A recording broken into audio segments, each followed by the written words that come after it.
What is going on, everybody? I am back today to talk about a film that is a little bit older, and there's a reason why I checked this movie out, and that is because recently the film Five Nights at Freddy's was released. And I watched that movie knowing nothing about the source material, not really knowing anything about the lore of the film, and I really enjoyed it. I don't think it's a perfect movie, but I think it did a really nice job building character, being genuinely spooky in moments, especially for kids that were going to watch it. I feel like for a PG-13 horror film, it was a nice gateway movie for people probably getting into horror for the first time. And I just enjoyed myself through the runtime of it. And I heard a lot of people talking about this movie.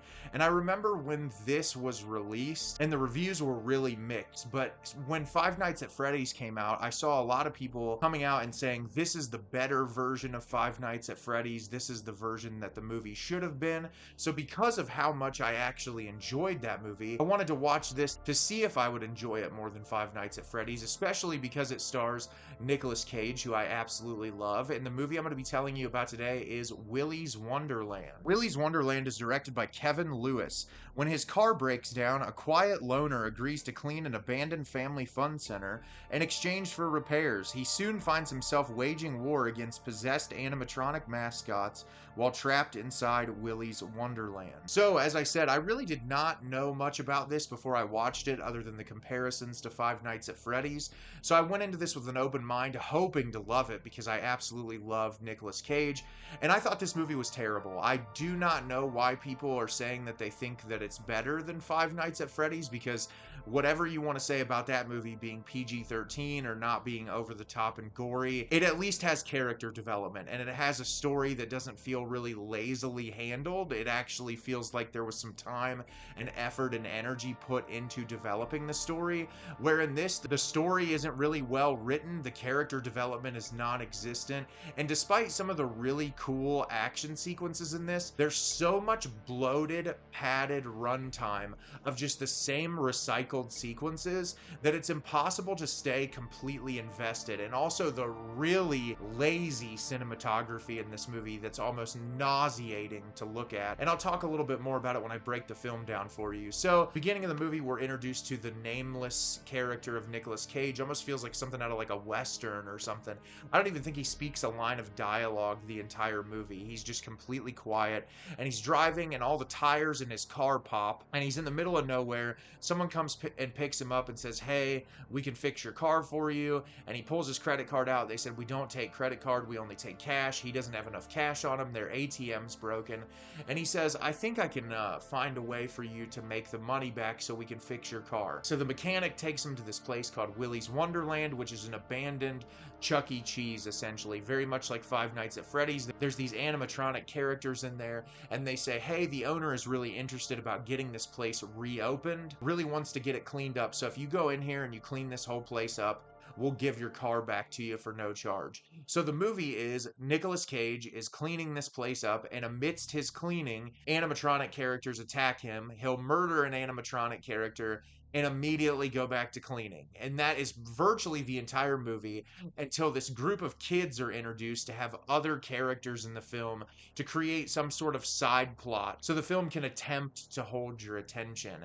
And that's really what I did not like about this movie, is all the lore and everything involved in creating this world comes from just huge expositional dumps from these characters that are like, there's no build up early on in the film. It's really just like, hey, you know about the guy who used to own this place, and then like a 10-minute dialogue explaining every single bit. Everything that builds up to that point where there's the reveal is just the same recycled sequences. And honestly, like with something like this, I get it, they're trying to make Nicolas Cage the normal, like, badass that he is in most of these movies. But there was something just kind of irritating about how he would kill one of these animatronic characters and like bag up the body and set it next to the door and then just immediately go back to what he was doing. And I'm sure that maybe the director thought it would come off as schlocky or stupid, but it just comes off as lazy to me, and it was really boring to just watch the same sequences. I actually think it was a detriment to the film to not have Nicolas Cage speak. I think that his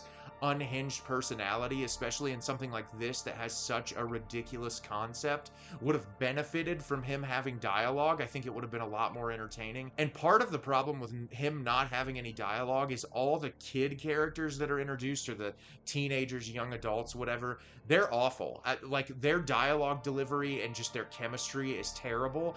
Every second that the film was focused on one of them, I just didn't care. And when you have these animatronic characters killing them off one by one, you have to have some level of attachment to the characters to make it pay off. And I just did not care about any of them. You know, I think back to the Friday the 13th franchise. And in a lot of those films, the kids at the campground are really unlikable, but they have personality traits that make them interesting to watch. And these characters are so flat in the way that they're presented to you as an audience member.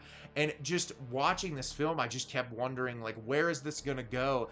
And it didn't go in any different direction other than an animatronic would come in and kill one of the kids, or Nicolas Cage would kill it, and then it would go back to him acting like nothing was wrong. And even the kids, when they were in this place, like when something would happen, they would just act like nothing was wrong. After someone would get killed, they'd just interact with the animatronics as normal and just completely ignore the danger that was right in front of them, which to me made the movie feel so lazy. And I don't know, I expected more, especially since people were saying that this was so much better than Five Nights at Freddy's.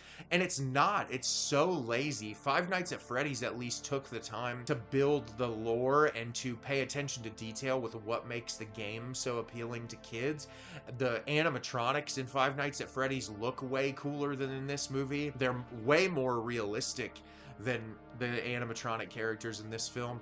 And despite the fact that this movie has an R rating and there's a lot more gore and blood, which for me is something I've complained about before in a film like Megan that got a PG-13 rating, that I think really would have benefited from an R rating with more gore, I actually think that the Five Nights at Freddy's was way more effective in building its suspense and its tension than in this movie, where it was just like, okay, we have animatronic characters trying to kill Nicolas Cage, and that's going to be the entire movie, and we don't have to do anything else with it to make it interesting. And to me, that's just lazy. I was really upset that I wasted my time watching this movie, and I would just skip this and watch Five Nights at Freddy's instead. So have you seen Willys Wonderland? Did you love it? Did you hate it? Leave me a comment down below and let me know what you thought. I thought this movie was terrible. I really thought that it might be something special, with people saying it was better than Five Nights at Freddy's, but it was not. It was absolutely horrible. As always, if you can like the video and subscribe to the channel, helps me out a lot and lets me know the type of content you're looking for. I'm always putting out new material and look forward to getting more out for you in the near future. And as always, everyone, thank you so much for watching, and have a great rest of your day.